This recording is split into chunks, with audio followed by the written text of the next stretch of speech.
बिस्मिल्लाहिर्रहमानिर्रहीम। अस्सलाम वालेकुम फर्स्ट ईयर स्टूडेंट्स।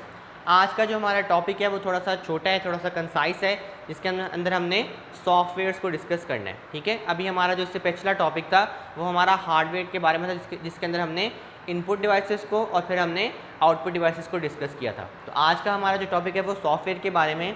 इससे पहले वो आपको कंप्यूटर के बारे में थोड़ी सी ना बातें बता रहा है। ठीक है, वो मेंशन करता है आपकी बुक में कि जो कंप्यूटर है इट इज़ अ डफ एंड अ डम मशीन। ठीक है, कि ना तो ये सुन सकती है ना इसको आपकी किसी बात की समझ आती। ठीक है, वो कहते हैं it has no thinking capability, मतलब इसके पास खुद से सोचने की कोई भी कैपेबिलिटी मौजूद नहीं है।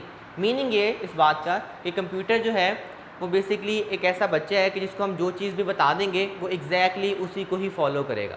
अगर हमने कंप्यूटर को ये बात बता दी कि 2+2 जो है वो 4 होता है, तो आप चाहे उससे ये बात 100 साल पूछते रहें वो आपको सिमिलर रिजल्ट ही प्रोवाइड करेगा, कभी भी क्रैश नहीं करेगा, ना ही वो कभी भी 2+2 को 5 बताएगा। ठीक है, सिमिलरली अगर आप कंप्यूटर को कोई गलत चीज़ सिखा दें, जैसे कि अभी मैंने एग्जांपल दी, आपने कहा कंप्यूटर को कि 2 - 2 का जो आंसर है वो एग्जैक्टली 12 आता है, तो चाहे मैं उससे 100 साल पूछता रहूँ वो कभी भी अपनी बात को खुद से सोच के ठीक नहीं कर पाएगा। ठीक है, क्योंकि मैंने उसको वो चीज़ सिखा दी थी। तो इसलिए जो कंप्यूटर है वो डेफ भी है, डम भी है और it has no thinking capability. अब इसके पीछे जो मेन रीज़न है वो क्या है, वो है हमारी इंस्ट्रक्शंस। क्योंकि हम कंप्यूटर को इंस्ट्रक्शंस देते हैं, हम इसको सॉफ्टवेयर्स बना के देते हैं, तो वो एग्जैक्टली उसी चीज़ को ही फॉलो कर पाता है। ठीक है, तो इंस्ट्रक्शंस वो ड्राइविंग फोर्स हैं जो कि हमारे कंप्यूटर को चला रही हैं। अब आपकी ड्राइविंग फोर्स जब वो कहते हैं होता है कि ये कंप्यूटर परफॉर्म्स सर्टेन टास्क, जो भी इंस्ट्रक्शंस हम उसको प्रोवाइड करते हैं उस इंस्ट्रक्शन की बेसिस के ऊपर वो कोई सर्टेन टास्क परफॉर्म कर रहा होता है। अब वो जो सर्टेन टास्क होते हैं एक्चुअली में वही हमारे सॉफ्टवेयर्स होते हैं। ठीक है, सॉफ्टवेयर जो है वो इन सर्टेन टास्क को ही आप उसका दूसरा नाम आपके पास बन जाता है। अब आपके पास ये जो सर्टेन टास्क हैं ये दो तरह के अवेलेबल हैं, एक तो सिस्टम सॉफ्टवेयर है, दूसरा एप्लीकेशन सॉफ्टवेयर है। मैट्रिकुलेशन के अंदर आपको काफ़ी ज़्यादा इंपॉर्टेंट शॉर्ट क्वेश्चन भी आता था इसके अंदर, और आपको सॉफ्टवेयर की वो सिंपल सी डेफिनेशन ये भी बताता था कि जिन चीज़ों को आप फिजिकली टच नहीं कर सकते और कंप्यूटर के अंदर होती हैं वो आपके सॉफ्टवेयर होते हैं। ठीक है, तो ये आप उसकी किसी हद तक बात को कंसाइज कर देता है, लेकिन इतना डिटेल में वो आपको नहीं बताता। सिस्टम सॉफ्टवेयर और एप्लीकेशन सॉफ्टवेयर जो है इनका आपका चैप्टर नंबर 7 अवेलेबल है आपकी बुक में, जिसके अंदर हम इसको डिटेल में पढ़ेंगे। लेकिन still being a computer student आपको ये बातों के बारे में अच्छा खासा आइडिया होना चाहिए।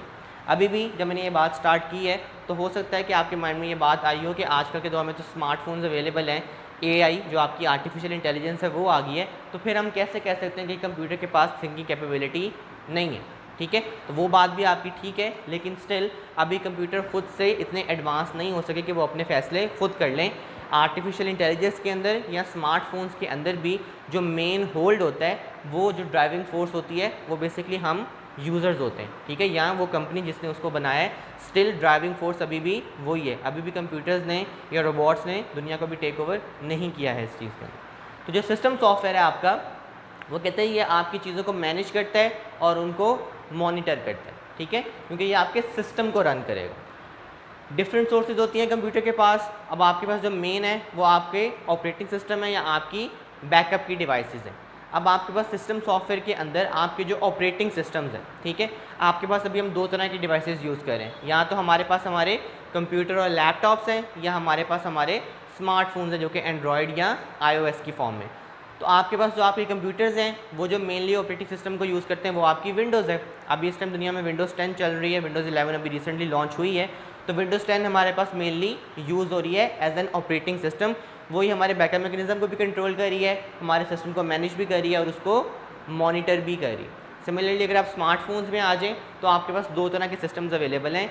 एक आपके पास आपका एंड्रॉयड है और दूसरा आपका iOS है जो कि एप्पल की डिवाइसेस को मैनेज करता है और मॉनिटर करता है। ठीक है, तो ये आपके पास तीन मेन चीज़ें, विंडोज़ है, उसके बाद आपके पास एंड्रॉयड है और आपके पास iOS की डिवाइसेस। जो आपके पास एप्पल के लैपटॉप्स हैं उनके अंदर भी जो सॉफ्टवेयर है वो एग्जैक्टली iOS का ही है।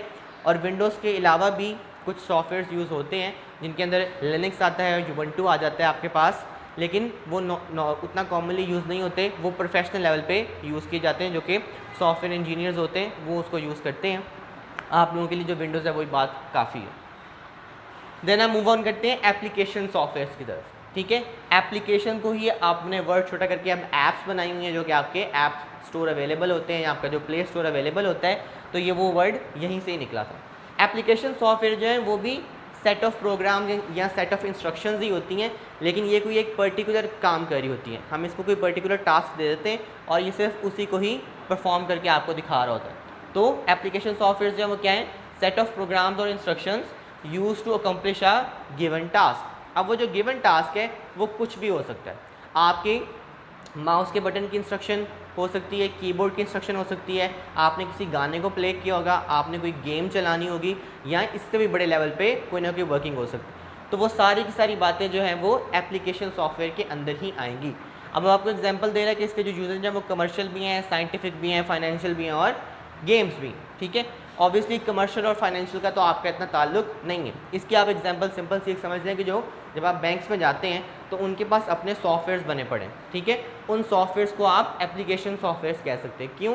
क्योंकि वो बैंक के कुछ सर्टेन टास्क हैं जिनको वो परफॉर्म करते हैं। फॉर एग्जांपल कोई भी बैंक का मैनेजर है तो उसको जब उसने एक्सेस दिया तो उसके अंदर मुख्तलिफ चीज़ें अवेलेबल हैं जो वो उनको परफॉर्म करके देख सकता है। सिमिलरली अगर आप कमर्शियल या साइंटिफिकली आ जाएँ तो आपके पास जो इंजीनियर्स हैं या साइंटिस्ट हैं उनके पास भी अपने सॉफ्टवेयर्स होते हैं जिनके ऊपर वो कुछ पर्टिकुलर टास्क परफॉर्म कर रहे होते हैं। और सिमिलरली आपके पास गेम्स अवेलेबल। अब हर गेम का अपना एक पर्टिकुलर टास्क है, ठीक है। हर गेम जो है वो दूसरी से डिफरेंट है, तो आपके पास जो गेम्स हैं वो भी सारी एप्लीकेशन सॉफ्टवेयर्स में आ जाएंगी, ठीक है। तो जब आप अपने ऑपरेटिंग सिस्टम की फॉर्म में लगा, अगर आप विंडोज़ यूज़ कर रहे थे तो उसके अंदर तो इनके पास आपके एप्लीकेशन सॉफ्टवेयर्स होते हैं, और जब आप अपनी स्मार्टफोन्स डिवाइसेस पे आ जाते हैं जो कि आपकी एंड्रॉयड है या iOS हैं, तो उनके अंदर वो फिर प्ले स्टोर या ऐप स्टोर की फॉर्म में चीज़ें अवेलेबल होती हैं। वहाँ पे आपके VLC प्लेयर से लेके जो कि आपकी ऑडियो और वीडियो डिवाइसेस को चला रहे होते हैं, गेम्स तक, माइक्रोसॉफ्ट वर्ड, PDF फाइल्स, वहाँ पे मुख्तलिफ ये सारी चीज़ें आपके पास अवेलेबल होती हैं, और ये सारे के सारे आपके एप्लीकेशन सॉफ्टवेयर होते हैं, ठीक है। तो होप्स हो कि अब आपको ये जो दोनों कॉन्सेप्ट्स हैं ये समझ आ गए होंगे। अब हमने आगे इंशाल्लाह मूव ऑन करना है जो कि हमारी डाटा स्टोरेज के टॉपिक है कि हमारे पास बिट्स क्या होती हैं और बाइट्स क्या होती हैं। So thank you so much for joining me in this lecture. अल्लाह हाफ़िज़।